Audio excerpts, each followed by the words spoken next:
ಅಂತ ಮಾಡ್ತೀವಿ. ಇದು ಏನಪ್ಪ ಅಂತಂದ್ರೆ ಹುಣಸೆ ಹಣ್ಣು, ಬೆಲ್ಲ, ಖಾರ, ಉಪ್ಪು, ಜೀರಿಗೆ ಹಾಕಿ ಮಾಡಿರ್ತೀವಿ. ಇದನ್ನು ನಾವು ನಮ್ಮ ಸ್ವಂತ ಪ್ರೊಸೆಸ್ ಮಾಡಿದ್ದೇವೆ. ಸೊ ಆ ಪ್ರೊಸೆಸ್ ಮಾಡಿ ಒಂದು ಕಾಂಪೋಸಿಷನ್ ಫೈನಲ್ ಮಾಡಿ ವಸ್ತು ತಯಾರು ಮಾಡ್ತೀವಿ. ಇದು ಹೆಂಗದಪ್ಪ ಅಂದರೆ ಇದನ್ನು ಡೈಲಿ ಕನ್ಸ್ಯೂಮ್ ಮಾಡಿದ್ರೆ, ಅಂದರೆ ಪ್ರತಿ ದಿವಸ ಇದನ್ನು ತಿಂದ್ರೆ ನಿಮಗಿರುವಂಥ ಮಲಬದ್ಧತೆ ಕಡಿಮೆ ಆಗುತ್ತೆ, ನಿಮ್ಮ ಡೈಜೆಷನ್ ಚೆನ್ನಾಗಾಗುತ್ತೆ, ನಿಮ್ಮ ಹೊಟ್ಟೆ ಸಿಗ್ತದೆ, ನಿಮ್ಮದು ರಕ್ತ ಶುದ್ಧಿ ಆಗ್ತದೆ. ಸೊ ಈ ಥರ ಇದ್ರ ಹಲವಾರು ಮುಖ್ಯ ಉದ್ದೇಶಗಳನ್ನ ಇಟ್ಕೊಂಡು ನಾವು ಪ್ರಾಡಕ್ಟ್ ತಯಾರು ಮಾಡೀವಿ. ನಮ್ದು ಏನಪ್ಪ ಅಂತಂದ್ರೆ ಈಗ ಹಳೆ ಕಾಲದ ಏನು ನಮ್ಮ ಅಜ್ಜ ಅಜ್ಜಿ ಏನು ಮಾಡಿಕೊಟ್ರೆ ಆ ಪ್ರಾಡಕ್ಟ್ ಈಗ ಮರ್ತು ಬಿಟ್ಟಿದ್ದಾರೆ. ಈಗ ಎಲ್ಲರಿಗೇನು ಐತಿ ಹಳೆ ವಸ್ತು ಹಳೆ ಬೇಕಾಗ್ಯದ, ಬಟ್ ಎಲ್ಲ ಹೊಸದಾದ ರೀತಿಯಲ್ಲಿ ಬೇಕಾಗ್ಯದ. ಅದಕ್ಕೆ ನಾವೇನು ಮಾಡೀವಿ, ಈ ನಮ್ಮ ವಸ್ತುವನ್ನು ಈ ಥರ ಒಂದು ಚಾಕ್ಲೇಟ್ ಟೈಪ್ ಪ್ಯಾಕ್ ಮಾಡಿದ್ದೇವೆ.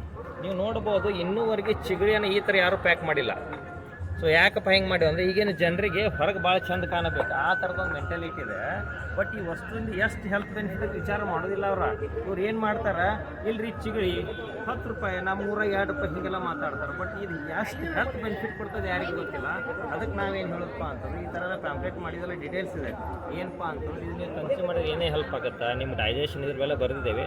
ಸೊ ನಾವೇನು ಹೇಳೋದಪ್ಪ ಅಂತ, ಈ ಒಂದು ವಸ್ತುವನ್ನು ನೀವು ಖರೀದಿ ಮಾಡಿರಿ, ತಿಂದು ನೋಡಿರಿ. ನೀವು ತಿಂದು ಬರೀ 12 ತಾಸಾಗ ನಿಮ್ಗೆ ಇದರ ರಿಸಲ್ಟ್ ಗೊತ್ತಾಗ್ತದೆ. ಯಾವಾಗ ನಿಮ್ಮ ದೇಹದ ಮೇಲೆ ಇದು ಪರಿಣಾಮ ಬೀಳ್ತದೆ ಗೊತ್ತಾಗ್ತದೆ, ಆವಾಗ ನಿಮಗೆ ಇದ್ರ ಬಗ್ಗೆ ಮಹತ್ವ ಬರ್ತದೆ.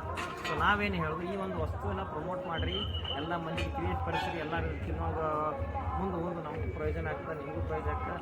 ಸೊ ಎಲ್ಲರಿಗೂ ಈ ಒಂದು ವಸ್ತು ಪ್ರಮೋಟ್ ಮಾಡಿ ನಮ್ಮ ಮಾರ್ಕೆಟಿಂಗ್ ಹೆಲ್ಪ್ ಮಾಡಿರ್ತೀವಿ. Thank you.